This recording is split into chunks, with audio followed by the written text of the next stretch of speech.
Okay 41వ మరి దినం ఇది ప్రిన్సిపల్ డే. దేశమంతటి కూడా డిపార్ట్మెంట్లకు సంబంధం లేకుండా మరి central government employees, state government employees కూడా మరి నిర్వహించుకోవడము సంతోషకరం. 1983 ముందు ఈ పెన్షన్ విధానము చాలా అస్తవ్యస్తంగా ఉండేది. ఆ క్రమంలోనే డిఎస్ నకాల్ అనే ఒక ఉద్యోగి మరి జాతీయ స్థాయిలో ఆయన డిఫెన్స్ అకాడమీలో ఒక ఫైనాన్స్ అడ్వైజర్గా ఉండి రిటైర్డ్ అయ్యి 70 రిటైర్డ్ అయ్యి మరి తనకు సాయుధ పెన్షన్ వెళ్ళిన పరిస్థితుల్లో చాలా ఇబ్బందులు పడి కోర్టు ద్వారా మరి దేశ ప్రజలందరికీ అంటే దేశంలో ఉన్నటువంటి విశ్రాంత ఉద్యోగులందరికీ కూడా రిటైర్డ్ ఎంప్లాయీస్ అందరికీ కూడా వర్తించే విధంగా ఒక తీర్పు ఇవ్వడం జరిగింది.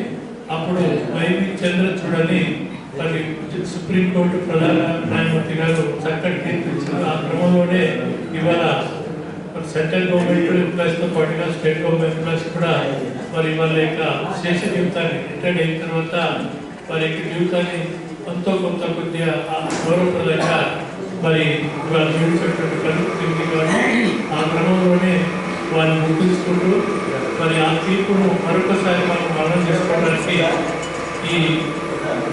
ఈ మరి ఉత్సవాన్ని ఈ కార్యక్రమం ఏర్పాటు చేసుకోవడం జరిగింది. ఈ క్రమంలో మైపాల్ మండలి యూనిట్తో పాటుగా మైపాల్ జిల్లాలోని 5 యూనిట్లు తోడూరు, కేసముద్రం, అదేవిధంగా గార్లబయ్యారం, గూడూరు నుంచి కూడా ప్రతినిధులు సభకు హాజరు కావడం జరిగింది. వారందరికీ కూడా సందర్భంగా మరొకసారి శుభాకాంక్షలు నమస్కారాలు తెలియజేస్తూ మరి ఇప్పటికీ కొంత లేట్ అయింది. ప్రథమంగా ఎన్నికైనట్టే మన ఎమ్మెల్యే గారు ఆదరణకు వారు ధన్యవాదాలు చేస్తున్నాం. తర్వాత ప్రతి సంవత్సరం మాదిరిగానే పెన్షనర్స్ అందరికీ కూడా పెన్షన్ డే జరుపుకుంటున్నాం. ఈరోజు మన దగ్గర జిల్లా మరియు మండల తరఫున ఈ యొక్క కార్యక్రమాన్ని నిర్వహిస్తున్నాం. కాబట్టి ఆ యొక్క ఎమ్మెల్యే గారికి మనవి చేసేది ఏమంటే మా యొక్క సమస్యలను సానుకూలంగా స్పందించవలసిందిగా కోరుతున్నాను. కార్యక్రమం కానీ దయచేసి మిగతా సమస్యలు ఉన్నాయి. Thank you. కోశాధికారి మహబూబ్ బి రఘుపతి గారు, మండల కోశాధికారి, నిజంగా మండల అధ్యక్షులు అందరికీ పేరు పేరున ధన్యవాదాలు తెలియజేస్తూ, నాకు నిన్ననే అసెంబ్లీ పూర్తయింది. అసెంబ్లీ పూర్తయిన సమయం తర్వాత మహబూబాద్ నియోజకవర్గానికి అడుగు పెట్టడంతోనే మన గౌరవనీయులైన అధ్యక్షులు మైసా నాగయ్య గారు పొద్దున రావడం, టైం తీసుకోవడం నిజంగా కూడా అంత అనుకున్నట్టుగా జరిగినట్టు అనిపించింది. ఈ పెన్షనర్స్ అందరికీ, ఎవరైతే రిటైర్డ్ ఎంప్లాయీస్ అందరూ ఉన్నారో మీ అందరికీ మాజీ మున్సిపల్ చైర్పర్సన్ మరియు ఉమా గారు బాగా పరిచయం. మీకు కుటుంబ సభ్యులాగానే ఉండేవారు. ఏ చిన్న ఇబ్బంది వచ్చినా మీరు డైరెక్ట్గా మా ఇంటికి రావడం, అలాగే మేడం కూడా అదే విధంగా మీరు తీసుకెళ్ళి వెళ్ళడం, ఫంక్షన్లో కావచ్చు చిన్న సమస్య వచ్చినా కూడా ముందుండి మీకు మనోధైర్యాన్ని ఇచ్చేది మన మాజీ మున్సిపల్ చైర్పర్సన్ వాళ్ళు. ఈరోజు ఉంటే బాగుండేది. నేను డైరెక్ట్ కంపల్సరీ ఒక ఐకేపీ సెంటర్ ఓపెన్ చేయడానికి పోయి రావడం అక్కడ ఆలస్యమైంది. నేను వాళ్ళకి ఒకటే చెప్పాను, అక్కడ మన సీనియర్ సిటిజన్స్ పెన్షనర్స్ తల్లిదండ్రులు ఉంటారు పాపం, వాళ్ళు ఇప్పటికే వాళ్ళు ఆకలిని తట్టుకోలేరు. చాలా మందికి బీపీ షుగర్లు ఉంటాయి. నేను తొందరగా వెళ్ళాలని చెప్పి 2 ప్రోగ్రామ్ క్యాన్సిల్ చేసుకొని రావడం జరిగింది. అందుకు ముఖ్యంగా నేను చెప్పేది ఏంటంటే, సరే బాల్యం, దాని తర్వాత కమలత్వం, దాని తర్వాత మన ఇప్పుడు ఉన్నటువంటి మధ్య వయసు ఉన్న వాళ్ళు, తర్వాత మనం రిటైర్మెంట్ తీసుకునేటువంటి వృద్ధాప్య ఏజ్, ఇది అందరికీ సహజం. పుట్టిన ప్రతి మనిషి ఈ స్టేజెస్ దాటుకుంటూ పోవాల్సిందే. కానీ జరిగే లోపం ఏంటంటే, ఒక్కొక్క స్టేజ్ దాటిన తర్వాత వెనక్కి మనం ఎవరు చూడరు. మనం పిల్లలు ఉంటారు, వాళ్ళు పెద్దలు అయిన తర్వాత వాళ్ళ ఆలోచనలు తల్లిదండ్రుల ఆలోచనలకు తేడా ఉంటుంది. అలాగే తల్లిదండ్రులకు వాళ్ళ తల్లిదండ్రులకు ఆ ఆలోచన గ్యాప్ చాలా ఉండడం వల్లనే చాలా మంది తల్లిదండ్రులు, సరే మీరు ఉద్యోగస్తులు కాబట్టి ఏం కాదు కానీ చాలా మంది తల్లిదండ్రులను ఇంటి నుండి గెంట వేయబడటం, వాళ్ళని సరిగా చూసుకోకపోవడం, ఇలాంటివి మనం చాలా పత్రికల్లో నిజ జీవితంలో కూడా చూస్తూ ఉన్నాం. నిజంగా కూడా చాలా బాధాకరమైన విషయం. మనం పిల్లల్ని చాలా జాగ్రత్తగా చూస్తాం. ఏ చిన్న ఇబ్బంది అయినా వెంటనే అయ్యో అని పుట్టుకుంటాం, పరిగెడతాం, పిల్లలకి ఏం జరగకూడదు అనుకుంటాం. అదే మన తల్లిదండ్రులకు ఏమైనా జరిగితే ఎవరు మనం ఆలోచించాలి వాస్తవాన్ని. నేను చిన్నప్పటి నుంచి సరే రాజకీయ కుటుంబంలో పెరిగిన మా తల్లిదండ్రులు ఎంత కష్టపడ్డారో నాకు తెలుసు. నా గురించి అది నేను అడుగడుగునా గుర్తు తెచ్చుకుంటా. నిజంగా నేను ఎంత అణిగి అణిగి అణిగి అంటే ఎంత నేర్పుతో ఎంత ఓర్పుతో ఉన్నానో ఆ నేర్పు ఓర్పు ఈ రోజు నన్ను ఈ స్థాయికి తీసుకొచ్చిందని నమ్ముతా ఉన్నాను. ఎందుకంటే నేను వచ్చిన ప్రదేశం కావచ్చు, ఊరు కావచ్చు, మా తల్లిదండ్రులు పడే కష్టాలు అడుగోడు నేను గమనిస్తాను. ఎందుకంటే నాకు వచ్చిన ప్రతి గౌరవం మా తల్లిదండ్రుల పోరాటమే నేను ఈరోజు భావిస్తాను. తల్లిదండ్రులు ఏదో ఒక స్టేజ్ వరకు వాళ్ళు వాడుకోవడం, పక్కన పడేయడం కూడా నిజంగా చాలా బాధాకరమైన విషయం. నేను మొన్న ఎండమూరి వీరేంద్ర గారు వారు యూట్యూబ్లో ఒకటి అప్లోడ్ చేసి పెట్టారు. వారిని అనాథాశ్రమం ఓపెనింగ్ పిలిపిస్తే వారు అన్నారు, నేను 100% ఈ అనాథాశ్రమం విజయవంతంగా నడవకూడదు, ఇది ఫెయిల్ కావాలని వాళ్ళని చెప్పడం. నిజంగా కూడా మనం అందరం ఏదైనా ప్రోగ్రామ్ చీఫ్ గెస్ట్గా పిలిచినప్పుడు అది విజయవంతంగా కావాలనుకుంటాం, అవునా కదా?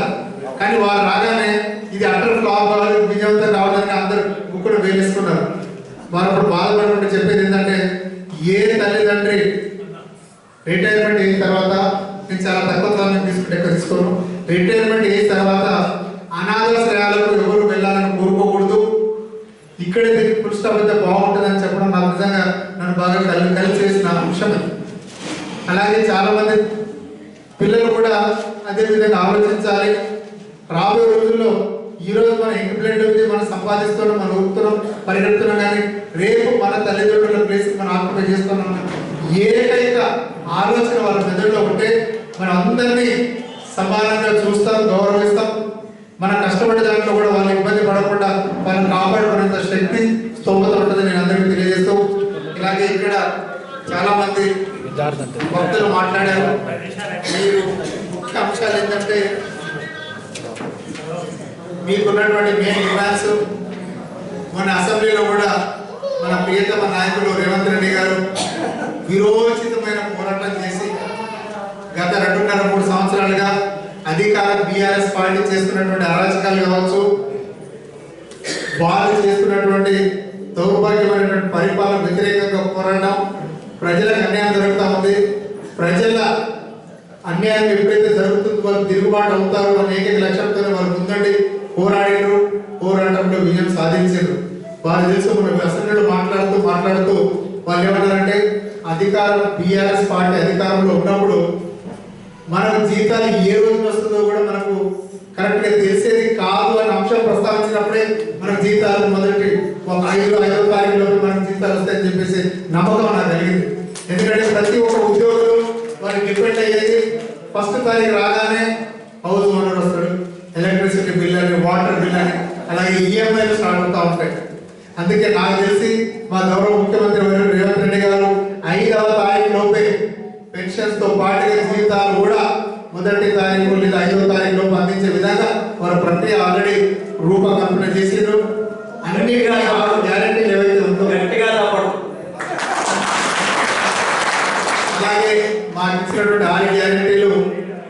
మీకు కూడా వర్తించే విధంగా, అలాగే మహిళలకు ఆర్టీసీ బస్సులో ఉచిత ప్రయాణం.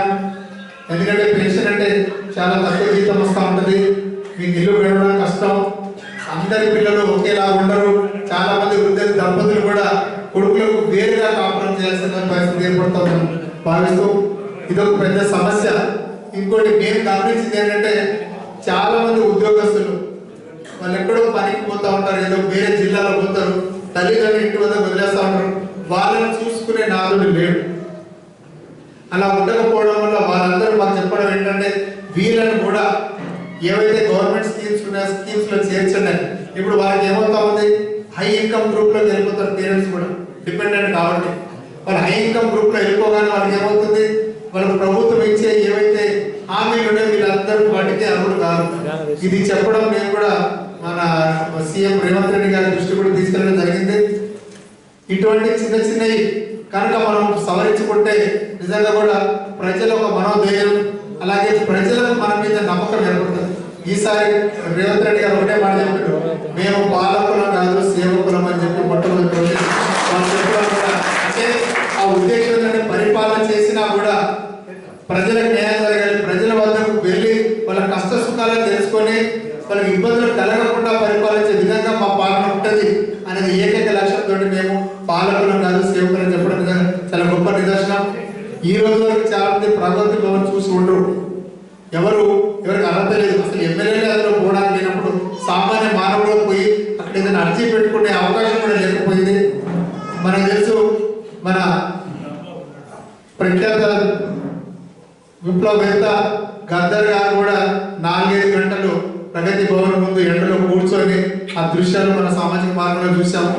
అటువంటి ప్రజావేత్త సంఘ సంస్కర్త ఉన్నటువంటి గద్దర్ గారికి మన ప్రగతి భవన్లో వాళ్ళు ఎంట్రీ లేకుండే, మా కాంగ్రెస్ ప్రభుత్వం వచ్చిన 45 గంటల్లోనే ప్రగతి భవన్లో ఉండే ముళ్ళ కంచెలని పట్టాపంచలం చేసి ప్రజలకు ఎంట్రీ చేసే విధంగా ప్రతి ఒక్కరు రావడం, వాళ్ళందరూ వచ్చి ప్రజావాణి కార్యక్రమంలో వాళ్ళ అర్జీలు పెట్టుకోవడం, వాళ్ళకి జరిగినటువంటి అన్యాయాలు కావచ్చు, వాళ్ళకి ఏదైనా న్యాయం కోరితే వాళ్ళ న్యాయం జరగాలని ఉద్దేశంతోనే ఆ ప్రజావాణి కార్యక్రమాన్ని స్టార్ట్ చేయడం అనేది చాలా గొప్ప అవకాశం.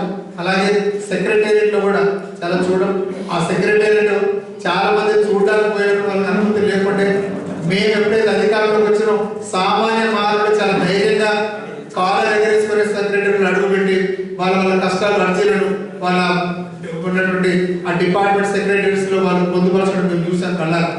నిజంగా కూడా ప్రజలు మార్పు కోరినరు, ఆ మార్పు దిశగా మా ప్రియతమ నాయకులు సీఎం రేవంత్ రెడ్డి గారు పనిచేయడం చాలా ఆనందకరమైన విషయము.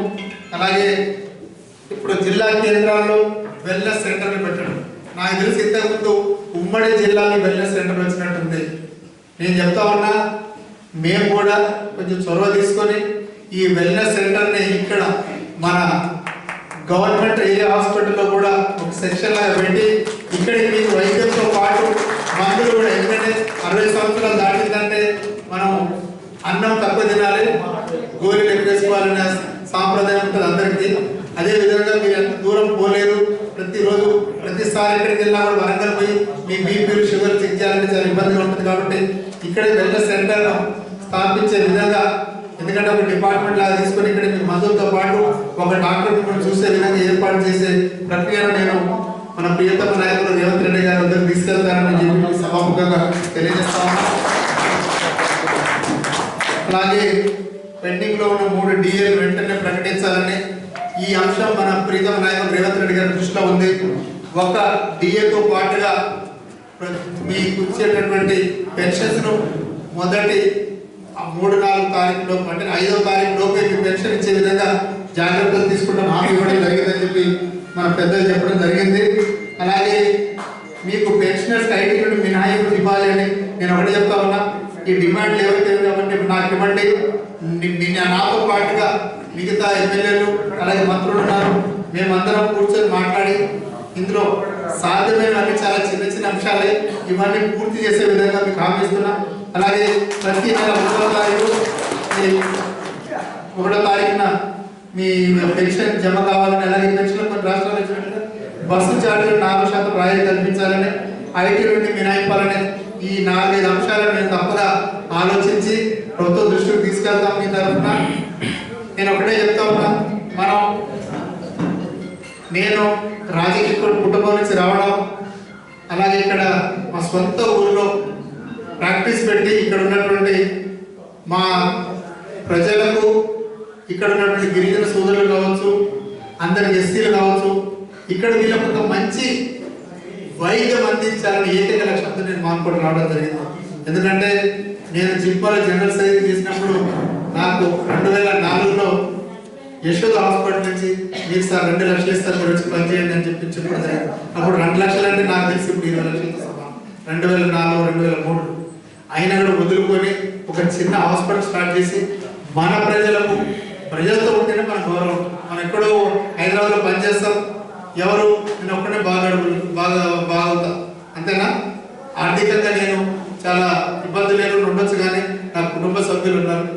వాళ్ళు నేను ఈ స్థాయికి వచ్చినట్టే మా కుటుంబ సభ్యుల ఆలోచన ఉంది, వాళ్ళ కష్టం ఉంది. కాబట్టి వాళ్ళు కూడా నాతోటి మంచి స్థానంలో ఉండాలని ఏకైక లక్ష్యంతో ఇక్కడ రావడం, హాస్పిటల్ పెట్టడం, మేమందరం నిజంగా అందరూ సరే నాతో పాటుగా మంచి జీవనాన్ని గడుపుతూ ఉన్నారు. అలాగే ప్రజలకు మంచి చేయాలి ఏకైక దృక్పథంతోనే ఇక్కడ ప్రాక్టీస్ పెట్టడం, అలాగే ప్రజలు కూడా నన్ను అలాగే స్వీకరించారు. నా ఏకైక లక్ష్యం ఏంటంటే మహబూబాబాద్లో నేను ఒకవేళ కనుక ట్రీట్మెంట్ చేయలేము అంటే ఇంకా ఏ డాక్టర్ చేయకూడదు అనే దృఢ సంకల్పం ఉంటుంది. అంటే అంత బాగా నా పేషెంట్స్ చూడాలి. నేను బరువుగా కాకుండా మీ కష్టాల్లో నేను ఒక్కడే మీతో పాటు నేను ప్రయాణం చేస్తూ మీకు అన్ని ఏ ఇబ్బంది రాకుండా చూసుకునే బాధ్యత చాలా వరకు నెరవేర్చే విధంగా నేను చేసుకుంటానని చెప్పేసి, ఎందుకంటే ప్రతి ఒక్కరు ఉద్యోగస్తులు కావచ్చు, లేకపోతే రైతులు కావచ్చు, అమ్మాయిలు కావచ్చు, ప్రతి ఒక్కరు వాళ్ళ స్థాయిలో ప్రతి కుటుంబం ఏదో ఒక విధంగా అధికార పార్టీ నాయకులు కావచ్చు, అధికార పార్టీకి వాళ్ళు నిజంగా దగాబడ్డారు కుటుంబాలు చాలా ఉన్నాయి. ఆ కుటుంబాలే ఈరోజు నన్ను భారీ మెజార్టీతో గెలిపించి ఈ స్థాయిని పెట్టింది. ఇది నేను బాధ్యతగా భావించి, ఇదేదో అలంకార ప్రాయం కాదు, ఇది బాధ్యతగా తీసుకొని నేను కూడా మీకు అందరికీ న్యాయం జరిగే విధంగా ఎవరిని ఇబ్బంది పెట్టకుండా మీ ప్రయాణంలో నేను ఒక మీ కుటుంబ సభ్యులుగా ఉంటానని చెప్పేసి, అలాగే నేను రాగానే మొట్టమొదటి ఆహ్వాన కార్యక్రమానికి నన్ను ఇన్వైట్ చేసినటువంటి మైస నాగయ్య గారు, అలాగే ఇక్కడ ఉన్నటువంటి సభ్యులందరికీ పేరు పేరు ధన్యవాదాలు తెలియజేస్తూ సెలవు తీసుకుంటున్నాను.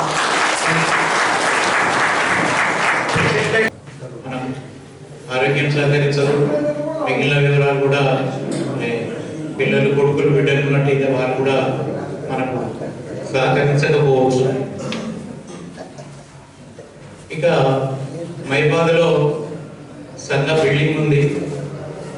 అప్పుడు గ్రామ పంచాయతీ ఉండే నెహ్రూ నాయక్ గారు ఇక్కడ సర్పంచ్గా పనిచేసారు, మిత్రులు ఉపాధ్యాయులుగా పనిచేసారు. ఆ చొరవతోటి ఆయనను మేము పోయి కలిసినప్పుడు స్థలం ఇవ్వడానికి అంగీకరించాడు. స్థలం సేకరించినాక కట్టడానికి ఒక 2-3 సంవత్సరాలు పట్టింది. ఈలోపు మైబాద్ మున్సిపాలిటీ అయింది. అప్పుడు మున్సిపాలిటీలో చైర్పర్సన్గా ఉమా మురళీ నాయక్ గారు చైర్పర్సన్గా ఉండి బిల్డింగ్ నిర్మాణంలో కొన్ని సమస్యలు ఉండే, దానికి వారి వైపు మేము కలిస్తే వెంటనే మాకు పరిష్కరించి బిల్డింగ్ పూర్తి చేసుకోవడానికి మాకు అవకాశం కల్పించింది. నల్లా కూడా కనెక్షన్ వెంటనే కనెక్షన్ కూడా ఇప్పించారు. ఆ రకంగా మాకు సహకరించారు. వారికి ధన్యవాదాలు. మొన్నటి ఎలక్షన్ సందర్భం కూడా మా పెన్షనర్స్ భవనానికి వచ్చి మమ్మల్ని అందరినీ కూడా ఇట్లా సార్ కాంటెస్ట్లో ఉన్నాడు, మీరందరూ మాకు సహకరించారని కూడా వచ్చి కలిసిపోయింది. అందుకు సరే మేము కూడా చాలా సంతోషపడ్డాం. బిల్డింగ్లు చాలా చోట్ల ఇంకా మనం జిల్లాలో లేవు. గూడూరు మండలం, తర్వాత ఇక్కడ మైబాద్లో 2 చోట్ల బిల్డింగ్లు ఉన్నాయి. తొర్రూరు వాళ్ళు కొంత కృషి చేసారు, దాన్ని పూర్తి చేయాల్సింది. మిగిలిన గాల బయారం కావచ్చు, తర్వాత మిగిలిన మండలాలలో కూడా భవనానికి కృషి చేయాల్సిన అవసరం ఉంది, చెయ్యాలి. ఇక మన సంఘం మన సమస్యలు చూసినట్టయితే పోయిన ప్రభుత్వం మనకు ఒక పిఆర్సీ ఇచ్చింది. ఆ పిఆర్సీ ఇచ్చిన కానుండి మనం లెక్క చూసుకున్నట్టయితే మినిమం ఉద్యోగస్తుడికి 2 లక్షల నష్టం వచ్చింది, సీనియర్ ఉద్యోగస్తుడికి 4 లక్షలు వచ్చింది, యావరేజ్గా చూసినట్టయితే 3 లక్షలు ఒక్కొక్క ఉద్యోగికి పెన్షనర్కు 3 లక్షల నష్టం. సకాలంలో డిఏ లేకపోవడం, వాయిదాల పద్ధతిలో వేయడం, కొన్ని డిఏలు కొట్టడం, ఈ రకంగా మనం లెక్క చూస్తే కనీసం ఒక్కొక్కరికి 3 లక్షల చొప్పున నష్టం వచ్చింది. ఎందుకంటే ఇక్కడ మనకు మన ప్రతినిధి అసెంబ్లీలో మాట్లాడడానికి మరి మనకు ఇచ్చేసారు కాబట్టి వారి దృష్టికి రావాలనే దృష్టితో నేను ఇవి చెప్పడం జరుగుతుంది. ఇప్పటికీ ఇంకా 3 ఇయర్లు బాకీ ఉంది. తర్వాత కొత్త పిఆర్సి కమిటీని వేసినారు. ఏదో ఇవ్వలేదనుకుంటా 5% ఇస్తున్నాం, పోటీ ఏదో విషయం వేసినట్టుగా 5% ఇస్తాను. అటువంటి యొక్క సంఘటనలు మళ్ళా పునరావృతం కాకుండా కొత్తగా వచ్చిన ప్రభుత్వం మరి వాటిని క్షుణ్ణంగా పరిశీలించి, అంతకుముందు ఉన్న ప్రభుత్వాలు ఎట్లయితే ఉద్యోగస్తులకు పిఆర్సీ కానివ్వండి, డిఏ కానివ్వండి ఎట్లయితే ఇచ్చినాయో మళ్ళీ అదే మాదిరిగా సకాలంలో గా మీ రిప్రజెంటేషన్ అక్కడ ఉంటుందని నేను నమ్ముతున్నాను. తర్వాత ఇక కోరికలు అంటే ఎప్పటికి ఉంటేనే ఉంటాయి మనకు, అవన్నీ ఎక్కడూ పెట్టదలుచుకోలేదు. ముఖ్యంగా వెల్నెస్ సెంటర్ చాలా ఇంపార్టెంట్ ఉంది ఇక్కడ. దాని గురించి మేము మరి మన ఇంతకుముందు ఉన్నటువంటి మినిస్టర్ సత్యవతి రాథోడ్ గారికి రిప్రజెంటేషన్స్ మన శాఖ పక్షాన్ని చేస్తే దాన్ని కలెక్టర్కు ఫార్వర్డ్ చేసింది. కలెక్టర్ ఫార్వర్డ్ చేస్తే అది మరి ఏ స్థాయిలో ఉందో మరి ఎంక్వైరీ చేస్తే మనకి విషయం దొరుకుతలేదు. మరి అప్లికేషన్ ఉందా, ఏమైనా అక్కడ పోయిందా, ఏమో లేదు తెలియదు. ఇప్పుడు మేము ఎమ్మెల్యే గారిని రిక్వెస్ట్ చేసేది ఏంటంటే మైబాద్లో వెల్నెస్ సెంటర్ను స్థాపించడానికి కృషి చేయాల్సిందిగా. అన్నిటికంటే ఇంపార్టెంట్ వెల్నెస్ సెంటర్. ఇక్కడ చాలామంది వరంగల్ కానీ హైదరాబాద్ కానీ పోయి ట్రీట్మెంట్ తీసుకుంటున్నారు. మామూల సిటీలకు దూరంగా ఉన్నటువంటి ప్రాంతం మనది కాబట్టి వెల్నెస్ సెంటర్కు మేము ప్రత్యేకంగా శ్రద్ధ తీసుకొని మళ్ళీ మనం కలిసే లోపు దానికి శాంక్షన్ ఇప్పించాలని ఆశిస్తున్నాం.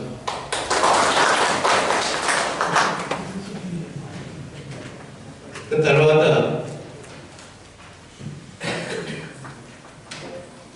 మెడికల్ రీఎంబర్స్మెంట్ గురించి ఒకటి చిన్నది నేను దృష్టికి తీసుకురాస్తున్నాం.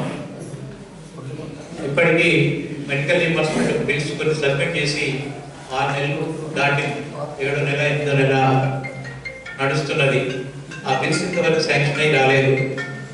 తర్వాత డబ్బులు పెట్టుకొని తర్వాత అప్లై చేసుకుని అది ఏ స్థాయిలో ఉందో ఎక్కడ ఉందో తెలియని పరిస్థితుల్లో కొట్టుమిట్టాడుతున్నారు. ఈ వయసులో ఆరోగ్యం బాగాలేక అప్పు తెచ్చి మరి హాస్పిటల్స్ పోయి ట్రీట్మెంట్ తీసుకొని రీఎంబర్స్మెంట్ ఉంది, అదేం పని చేయడం లేదు, సరిగ్గా ఇవ్వడం లేదు. ఒకటి. రెండవది మనకు హెల్త్ కార్డులు ఇచ్చారు, అవి దేనికి పనికిరాకుండా చెత్త ముక్కలు వేసేటువంటి యొక్క కాగితాలు అయిపోయినాయి, చిత్త కాగితాలు అయిపోయినాయి. మా దగ్గర హెల్త్ కార్డు ఉన్నదంటే హాస్పిటల్కి రావద్దు మీరు ఎక్కువ అంటున్నారు. కాబట్టి ఈ పరిస్థితులను కొద్దిగా అధిగమించడానికి సరే ఆర్థిక పరిస్థితులు ఎట్లున్నాయో ఏమున్నా